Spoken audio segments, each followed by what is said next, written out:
ഈ പുഴയും കടന്നിന്റെ ഇന്നത്തെ എപ്പിസോഡിലേക്ക് എല്ലാവർക്കും സ്വാഗതം. വീഡിയോ ആദ്യമായി കാണുകയാണെങ്കിൽ സപ്പോർട്ട് ചെയ്ത് സബ്സ്ക്രൈബ് ചെയ്ത് ലൈക്ക് ചെയ്യാൻ മറക്കല്ലേ. റൂമിൽ നിന്ന് ഇറങ്ങി പോകുന്ന കാവേരിക്ക് യമുന മൊബൈൽ കൊടുക്കാൻ ശ്രമിക്കുന്നുണ്ടെങ്കിലും അതവിടെ വെച്ചേക്ക്, തന്നെ ആരും വിളിക്കാനില്ലെന്ന് പറഞ്ഞ് കാവേരി റൂമിൽ നിന്ന് ഇറങ്ങി പോവുകയാ. യമുനയും ദേഷ്യത്തോടെ ഇനി ആരും വിളിക്കാനില്ലെന്ന്. യമുന ഒഴിവായി തന്നിട്ട് ആരും വിളിക്കുമെന്ന് കരുതയും വേണ്ട എന്റെ ചേച്ചി എന്ന് കണ്ണാടിയിൽ തന്നെ തന്നെ നോക്കി യമുന പറയുക. അച്ഛമ്മ അവിടെ ഹാളിലിരുന്ന് കാലിൽ തൈലം തേച്ചുകൊണ്ടിരിക്കുമ്പോഴാണ് ഗംഗയും പിടിച്ചു വലിച്ചുകൊണ്ട് കാവേരിയും നിളയും അങ്ങോട്ട് വരുന്നത്. ഇരിക്കെ ഒരു 2 മിനിറ്റ് മാർക്കിട്ടിട്ട് ഗംഗേച്ചി പോയിക്കോ എന്ന് കാവേരി അവളെ സോഫയിലേക്ക് ഇരുത്തി പറയും. ഞാൻ എന്ത് മാർക്കിടാനാ എന്ന് ഗംഗ. സാരി ഉടുക്കുന്നതിന് മാർക്കിടാൻ തയ്യൽക്കാരിയായ ഗംഗേച്ചിയേക്കാളും ബെസ്റ്റ് ആരാ എന്ന് കാവേരി ചോദിക്കെ അത് ന്യായമെന്ന് നിളയും. ദേ മിണ്ടാതിരുന്നോണം എന്ന് നിളയെ വഴക്ക് പറഞ്ഞ് കാവേരിയോടായി. ഇതേ കാവേരി, ഇവിടെ ഇരുന്ന് പഠിച്ചോണ്ടിരുന്നതല്ലേ, എന്റെ കൂടെ വന്നിട്ട് ഒരു നൂലെടുത്തൊന്ന് തന്ന് സഹായിക്കും, മൊത്തം സമയം മൊബൈലിൽ തന്നെ എന്ന് ഗംഗ അവളെ വഴക്ക് പറയെ കാവേരിയും ചോദിക്കുന്നുണ്ട്. ഇപ്പൊ മനസ്സിലായോ പഠിപ്പിച്ചോണ്ടിരിക്കുമ്പോ ഞാൻ എന്തിനാ അവൾക്കിട്ട് ഓരോന്ന് കൊടുക്കുന്നതെന്ന്? അവരെ ശ്രദ്ധിച്ചിരിക്കുന്ന അച്ഛമ്മയോടായി. അച്ഛമ്മയുടെ കൊട്ടൻ ചുക്കാതി കിട്ടിയോ എന്ന് ഗംഗ ചോദിക്കെ. അതെന്താടി എന്റെ കൊട്ടൻ ചുക്കാതി? ബസ് പിടിച്ച് കാശിക്ക് പോയോ? ഞാൻ തന്നെ അതങ്ങ് തപ്പിയെടുത്തു. ആ, നമ്മുടെ കാര്യം നമ്മൾ തന്നെ നോക്കണമല്ലോ എന്ന് അച്ഛമ്മ പറയുന്നത് കേൾക്കെ. ഓ തുടങ്ങി സെന്റി, നമ്മളത് തപ്പിയെടുക്കാൻ കൂട്ടാക്കാത്തതിന്റെയാ. അച്ഛമ്മേ, എല്ലാം അച്ഛമ്മയുടെ ഓർമ്മ പിശക. അച്ഛമ്മയുടെ കണ്ണിലൊഴിക്കുന്ന തുള്ളി മരുന്ന് കാണാനില്ലെന്ന് പറഞ്ഞ് കഴിഞ്ഞ ദിവസം ഈ വീടെടുത്തങ്ങ് മറിച്ചു വെച്ചു. ഒടുവിൽ നോക്കുമ്പോഴോ അച്ഛമ്മയുടെ തലയിണയ്ക്ക് കീഴിൽ തന്നെ ഉണ്ടായിരുന്നു. ഞാൻ പോവാ എന്ന് പറഞ്ഞുകൊണ്ട് ഗംഗ എഴുന്നേൽക്കാനായി തുടങ്ങുമ്പോഴേക്കും ഇരിക്കെന്ന് പറഞ്ഞ് അവളെ പിടിച്ചിരുത്തുകയാ കാവേരിയും നിളയും. അപ്പോഴേക്കും വിനീത് നൽകിയ നൈറ്റിയും ഇട്ട് സന്തോഷത്തോടെ ചിരിച്ചുകൊണ്ട് ശാരദ അവരുടെ മുമ്പിൽ വന്ന് നിൽക്കുക. മണി 9 കഴിഞ്ഞിട്ടും അടുക്കളയിലേക്കൊന്ന് തിരിഞ്ഞു നോക്കരുത് കേട്ടാ എന്നമ്മ പറയേ. ഞങ്ങളിവിടെ ഫാഷൻ ഷോയ്ക്ക് മാർക്കിടുവാ അമ്മേ എന്ന് നിളയും. ശാരദ തന്റെ നൈറ്റി നോക്കി ചിരിച്ചുകൊണ്ട് പിന്നെ ഈ നൈറ്റി വാങ്ങിയത് അത്ര വലിയ ഫാഷൻ ഷോയാണോ എന്ന് അമ്മ ചോദിക്കേ. നൈറ്റിയോ എന്ന് കാവേരിയും. അമ്മയ്ക്ക് എന്തു പറ്റി എന്ന് നിളയും ചോദിക്കുന്നു. ടെൻഷനോടുള്ള അമ്മയുടെ നിൽപ്പ് കണ്ട് ഗംഗയും ചിരിക്കാൻ തുടങ്ങുക. എന്താ ഗംഗേച്ചിന്ന് കാവേരി ചോദിക്കേ. എടി ഇതേ അമ്മയ്ക്ക് വിനീതേട്ടൻ കൊടുത്ത നൈറ്റിയാ, നമ്മൾ അത് നോക്കിയിരിക്കാന്ന് അമ്മ വിചാരിച്ചേ എന്ന് പറഞ്ഞ് ഗംഗ ചിരിക്കുമ്പോഴേക്കും കാവേരിയും കൂടെ ചിരിക്കുക. ഒരു നൈറ്റി മാറുന്നതിൽ എന്താ അമ്മേ പുതുമ എന്ന് കാവേരി ചോദിക്കേ. അയ്യേ ഷെയിം ഷെയിം എന്ന് നിളയും കളിയാക്കുക. ശാരദയും ചിരിവരുത്തി. അയ്യേ നിങ്ങൾ ഇത് കാര്യമായിട്ടെടുത്തോ, ഞാനൊരു തമാശ കാണിച്ചതല്ലേ, അല്ലെങ്കിൽ തന്നെ നൈറ്റിയിലൊക്കെ എന്താ ഇരിക്കുന്നേ അല്ലേ അമ്മ എന്ന് ചോദിച്ച് രാധമ്മയെ നോക്കി ചിരിക്കുകയാ ശാരദ. അപ്പോഴേക്കും സാരി ഉടുത്ത് യമുന എങ്ങോട്ട് എത്തുന്നുണ്ട്. ഗംഗയും നിളയുമെല്ലാം എഴുന്നേറ്റ് അവളുടെ അരികിലേക്ക് ചെന്ന് ഇതിൽ മാർക്കിടാനൊന്നുമില്ല, ആര് കണ്ടാലും 100ൽ 100 തരും, നല്ല സുന്ദരിയായിട്ടുണ്ട് എന്ന് പറയേ. കാവേരി ചേച്ചിക്ക് ഇഷ്ടപ്പെട്ടോ എന്ന് യമുന ചോദിക്കുന്നുണ്ട്. പിന്നല്ലാതെ ഞാനല്ലേ നിനക്ക് സാരി ഉടുപ്പിച്ചു തന്നത്, പിന്നെ പ്രത്യേകിച്ച് പറയണോ എന്ന് കാവേരിയും ചോദിക്കുക.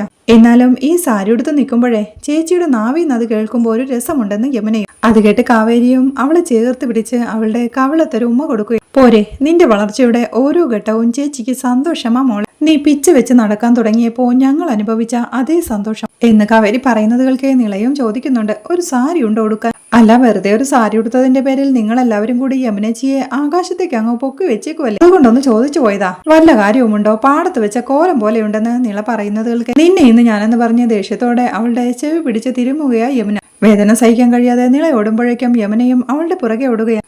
സാരി മാറ്റി നാളെ കോളേജിലേക്ക് ഇടാനുള്ളതല്ലേ എന്ന് പറഞ്ഞ് കാവേരിയും അവരുടെ പുറകെ ഓടുകയാ. ദീക്ഷയോടെ ശാരദ വീണ്ടും ഗംഗയെ നോക്കുകയാ. കുറച്ച് തയ്ക്കാനുണ്ടമ്മേ, ഇന്ന് പാതിര വരെ ഇരുന്നാലും തീരുമെന്ന് തോന്നുന്നില്ല.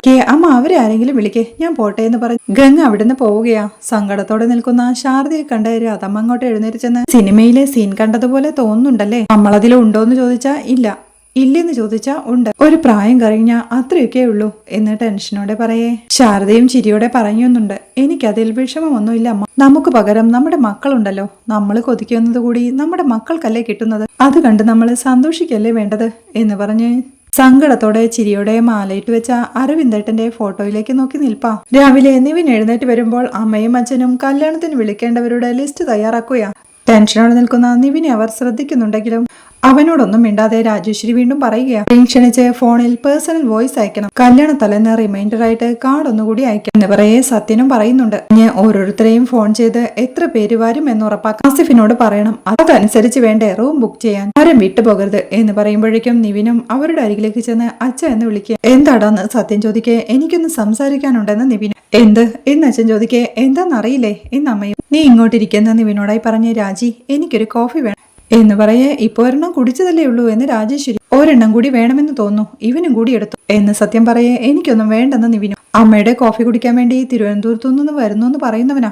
എല്ലാം പടമായിരുന്നല്ലേ എന്ന് പറഞ്ഞ് എഴുന്നേറ്റ് സന്ധ്യയെ ഒരു കോഫി എടുത്തോന്ന് വിളിച്ചു പറഞ്ഞ് കോഫി കിട്ടിയ പോരെ, സന്ധ്യ കൊണ്ടുവരുമെന്ന് പറഞ്ഞ് വീണ്ടും ചെയറിലേക്ക് ഇരിക്കുക. നീ പറയുന്ന അച്ഛൻ നിവിനോടായി പറയേ, അച്ഛാ രാഗിണിയുമായുള്ള വിവാഹത്തിന് എനിക്ക് താല്പര്യമില്ലെന്ന് അറിഞ്ഞിട്ടോ നിങ്ങൾ അതുമായി മുൻപോട്ട് പോയത് ശരിയായില്ല എന്ന് പറയേ. പിന്നെ നിനക്കെന്താ താല്പര്യമെന്ന് അച്ഛനും നിവിൻ പറയാൻ തുടങ്ങുമ്പോഴേക്കും രാജേശ്വരിയും ചാടിക്കയറി, അവൻ എന്താ താല്പര്യമെന്ന് സത്യേട്ടൻ അറിയില്ല. ആ നശിച്ചവളെ ഇവിടെ ജോലിക്ക് വെക്കുന്നതിന് മുമ്പേ തന്നെ ഞാൻ ആലോചിക്കണമായി. കണ്ണും കയ്യും നോട്ടവും ഒക്കെ ആയിട്ട് എന്റെ ചെറുക്കനെ വശീകരിച്ചെടുത്തു എന്ന് രാജേശ്വരി ദേഷ്യത്തോടെ പറയാതെ. കാവേരിയൊന്നും പറയണ്ടമ്മേ, എനിക്ക് അങ്ങോട്ടാണ് ഇഷ്ടമെന്ന് നിവിനും. ഇഷ്ടപ്പെടാൻ എന്തുണ്ടായിട്ടാടാ? ഇതുപോലൊരു മരം കയറി ഭൂലോക അഹങ്കാരി എന്നമ്മ ദേഷ്യത്തോടെ പറയുന്നത് കേൾക്കെ, അതെ അമ്മയുടെ അത്ര അഹങ്കാരമൊന്നും കാവേരിക്കില്ലെന്ന് നിവിനും. സത്യേട്ടാ ഇവൻ പറഞ്ഞത് കേട്ടോ എന്ന് രാജേശ്വരി പറയേ. എന്തിനാ വെറുതെ രണ്ടുപേരും തമ്മിൽ വഴക്കിടുന്നു? സംസാരിച്ച പോരെ എന്ന് സത്യനും ചോദിക്കുന്നുണ്ട്. സത്യേട്ടാ നമുക്കൊപ്പം നിൽക്കാൻ സ്ഥിതി ഉള്ളവൾക്ക് വേണ്ടിയാണോ ഇവൻ ഈ വാദിക്കുന്നത് എന്ന് രാജേശ്വരി ചോദിക്കേ. സ്ഥിതിക്ക് എന്താ കുഴപ്പം? അച്ഛാ അച്ഛനെങ്കിലും എന്നെ ഒന്ന് മനസ്സിലാക്കണം. എനിക്ക് കാവേരിയാണ് അച്ഛാ ഇഷ്ടം. ഞാൻ കാവേരിയെ മാത്രമേ വിവാഹം കഴിക്കൂ. ഞാൻ എടുത്തിരിക്കുന്ന പ്രതിജ്ഞ അത് മാറ്റാന്ന് വെച്ചാ ഞാൻ എന്റെ മനസ്സാക്ഷിയോട് ചെയ്യുന്ന ചതിയായിരിക്കും എന്ന് നിവിൻ തീർത്തു പറയുകയാ. നീ രാഗിണിയെ കല്യാണം കഴിച്ചില്ലെങ്കിൽ ഞങ്ങൾ ചെയ്യുന്ന ചതിയായിരിക്കും അത്. അവൾക്കും അവളുടെ അച്ഛനമ്മമാർക്കും ഞങ്ങൾ കൊടുത്തിരിക്കുന്ന വാക്കാത് എന്നച്ഛൻ പറയേ. എന്റെ പൊന്നച്ഛാ രാഗിണിയെ ഞാൻ അങ്ങനെ കണ്ടിട്ടില്ല എന്ന് നിവിനും തീർത്തു പറയുക. എന്ത് വർത്താനാടാ നീ പറയുന്നത്? കുഞ്ഞുനാളിൽ പറഞ്ഞുറപ്പിച്ചതാ നിങ്ങൾ തമ്മിലുള്ള വിവാഹം, എന്നിട്ട് നീ ഇത് ഇപ്പോഴാണോ പറയുന്നത് എന്ന് രാജേശ്വരിയും ചോദിക്കുക. ഏയ് രാജി ഞാൻ സംസാരിച്ചോളാം എന്ന് രാജിയെ തടഞ്ഞ് സത്യനും നിവിനോടായി. എടാ നീ കാവേരിയെ മാത്രമേ വിവാഹം കഴിക്കൂ എന്ന് പ്രതിജ്ഞ ചെയ്തിട്ടുണ്ടെന്ന് പറയുന്നു. സമ്മതിക്കുന്നു. കാവേരിയെ നീ കണ്ടിട്ട് ഇഷ്ടം തോന്നിയിട്ട് എത്ര കാലമായി? 1 മാസം, 2 മാസം, എന്നാ പോട്ടെ 5 മാസം. പക്ഷേ തനിക്ക് ഓർമ്മ ഉറയ്ക്കാത്ത പ്രായത്തിൽ നമ്മൾ എടുത്ത തീരുമാനത്തിൽ ഉറച്ചു നിൽക്കുകയാണ് രാഗിണി. നിന്നെ അല്ലാതെ വേറെ ആരെയും വിവാഹം കഴിക്കില്ലെന്ന് അവൾ പറഞ്ഞു കഴിഞ്ഞു. അത് അവളുടെ പ്രതിജ്ഞയാണെന്ന് വെച്ചോ. നീ കാവേരിയെ വിവാഹം കഴിച്ച് നിന്റെ പ്രതിജ്ഞ നിറവേറ്റുമ്പോ രാഗിണിയുടെ കാര്യം നീ ആലോചിച്ചിട്ടുണ്ടോ?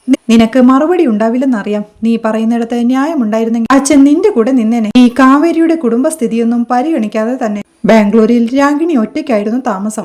അവൾക്ക് ടൈം പാസിന് വേണ്ടിയെങ്കിലും ഒരു ബോയ് ഫ്രണ്ട് ആകാമായിരുന്നില്ല. ആ കാര്യം ജയബാലൻ ചോദിച്ചപ്പോ ഞങ്ങളുടെ തൊലിയ ഉരിഞ്ഞു പോയത്. ജയബാലൻ അയാളുടെ മകളെ അങ്ങനെയല്ല വളർത്തിയിരിക്കുന്നതെന്ന് പറഞ്ഞു. ഞങ്ങൾ നിന്നെ വളർത്തിയിരിക്കുന്നത് ശരിയല്ല എന്നുള്ളൊരു ധ്വനിയുണ്ട് അതിൽ എന്ന് സത്യേട്ടൻ പറഞ്ഞിട്ട് രാജേശ്വരിയും ചോദിക്കുന്നുണ്ട്. എന്നെയല്ലേ കുറ്റം പറയൂ സത്യേട്ട?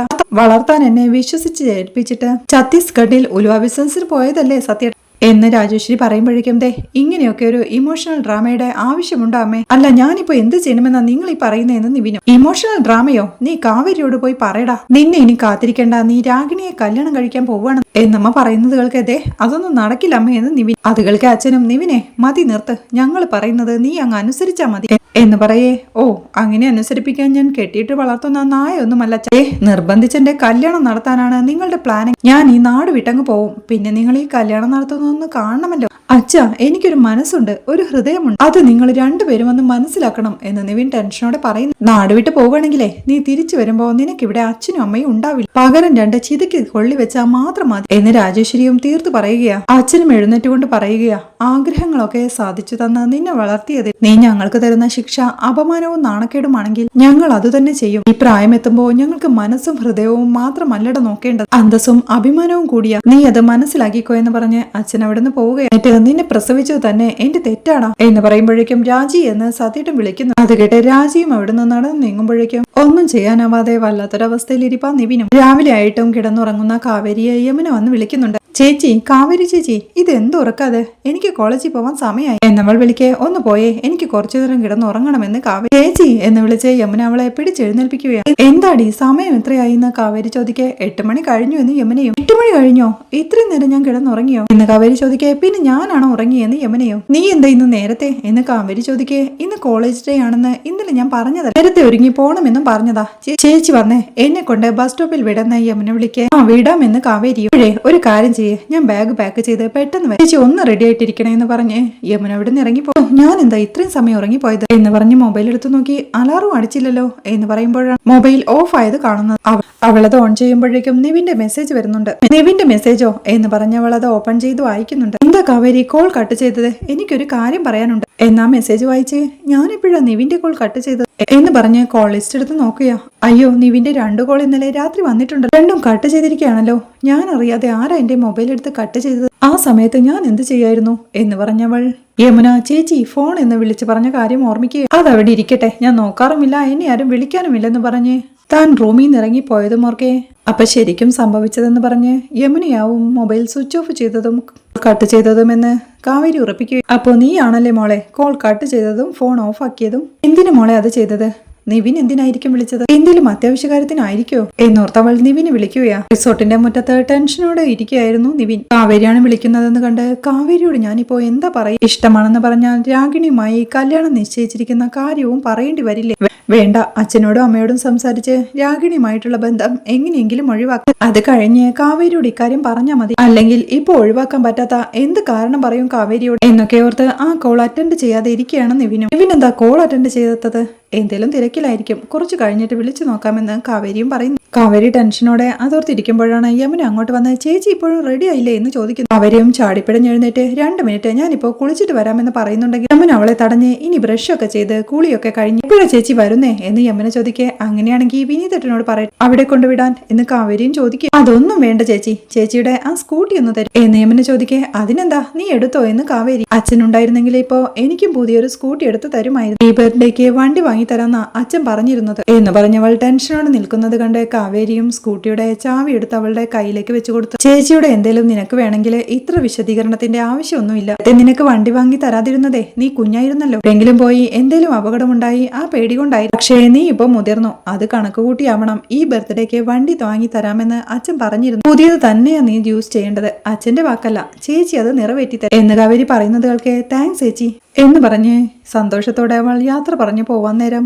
കാവേരി വീണ്ടും വിളിക്കുക. സംശയത്തോടെ യമുന അവളുടെ അരികിലേക്ക് ചെല്ലുമ്പോഴേക്കും അവളെ ആകെ ഒന്ന് നോക്കി സാരിയിൽ സുന്ദരിയായിട്ടോ എന്ന് കാവേരി അഭിനന്ദിക്കേ. താങ്ക്സ് ബൈ എന്ന് പറഞ്ഞ് യമുന സന്തോഷത്തോടെ യാത്ര പറഞ്ഞിറങ്ങുക. അവിടെ ഹാളിൽ സ്കൂളിൽ പോവാൻ റെഡിയായി നിൽക്കുന്ന നിളയെ ഭക്ഷണം കഴിപ്പിക്കാൻ ശ്രമിക്കുകയാണ് ശാരദ. വേണ്ടെന്ന് പറഞ്ഞ് നിളയും. എല്ലാം ശ്രദ്ധിച്ച് രാധമ്മയും ഓ അമ്മയും മോളും കൂടി രാവിലെ തന്നെ തുടങ്ങിയോ? ആ പ്ലേറ്റിങ് താടി ഞാൻ കൊടുക്കാമെന്ന് ശാരദയോട് പറയുന്നുണ്ടെങ്കിൽ വേണ്ടമ്മ, ഇത് അസുഖം വേറെയാ, ഞാൻ തന്നെ കൊടുത്തോളാമെന്ന് ശാരദ. ഇത്തിരി സ്നേഹമായിട്ടൊക്കെ കൊടുക്കടിയെന്ന് രാധമ്മ പറയേ. ഓ സ്നേഹമായി കഥ പറഞ്ഞ് കാക്കയും പൂച്ചയും പട്ടിയും ഒക്കെ കാണിച്ച് ഭക്ഷണം കൊടുക്കേണ്ട പ്രായം കഴിഞ്ഞമ്മ, എന്നെ കെട്ടിച്ചു വിടാറായിപ്പോ എന്ന് പറഞ്ഞ് വീണ്ടും അവൾക്ക് ഫുഡ് വാരി കൊടുക്കും. വേണ്ടെന്ന് കരഞ്ഞുകൊണ്ട് പറയുന്നുണ്ട് നിളയും. മര്യാദയ്ക്ക് കഴിക്കുകൊച്ചേ, ഇല്ലെങ്കിൽ നീ അടി വാങ്ങിക്കുവേ എന്ന് പറഞ്ഞ് ശാരദ ഫുഡ് നീട്ടുകയാ. എനിക്ക് വേണ്ടെന്നല്ലേ പറഞ്ഞത് എന്ന് നിളയും. ശരി കഴിക്കടി അങ്ങോട്ടെന്ന് ശാരദയും. നിള കരയാൻ തുടങ്ങുകയാ. അങ്ങോട്ട് വരുന്ന കാവേരിയും അത് കണ്ട് എന്താമ്മേ എന്തിനാ നിള കരയുന്നത് എന്ന് ചോദിച്ച് അവരുടെ അടുത്തേക്ക് വരുമ്പോഴേക്കും സപ്പോർട്ടിന് എത്ര പേരെന്ന് നോക്കി. നിന്റെ അനിയത്തിക്ക് സ്കൂളിൽ കരാട്ടെ ക്ലാസ്സിന് ചേരണമെന്ന്, അതിനുള്ള കാശ് കൊടുത്താലേ തൊണ്ടേന്ന് ഭക്ഷണം താഴോട്ട് ഇറങ്ങുന്നു എന്നമ്മ വിശദീകരിക്കേ. നിളയും കരച്ചിലൂടെ പറയുന്നുണ്ട് ക്ലാസ്സിന് ചേരാനുള്ള ലാസ്റ്റ് ഡേറ്റാ ചേച്ചി, അമ്മേനോട് ചോദിച്ചിട്ട് കാശ് തരുന്നില്ലെന്ന്. ഓ കാശ് തരുന്നില്ല, ലാസ്റ്റ് ഡേറ്റ് ആണെങ്കിലേ നീ ചേരണ്ട. നിന്നോട് ആരെങ്കിലും പറഞ്ഞോ വല്ലവന്റെ മൂക്കിടിച്ച് പരത്തണ പരിപാടിക്ക് ചേരാൻ? പറഞ്ഞോന്ന് അമ്മ ദേഷ്യത്തോടെ ഒച്ചവെക്കുകയാ.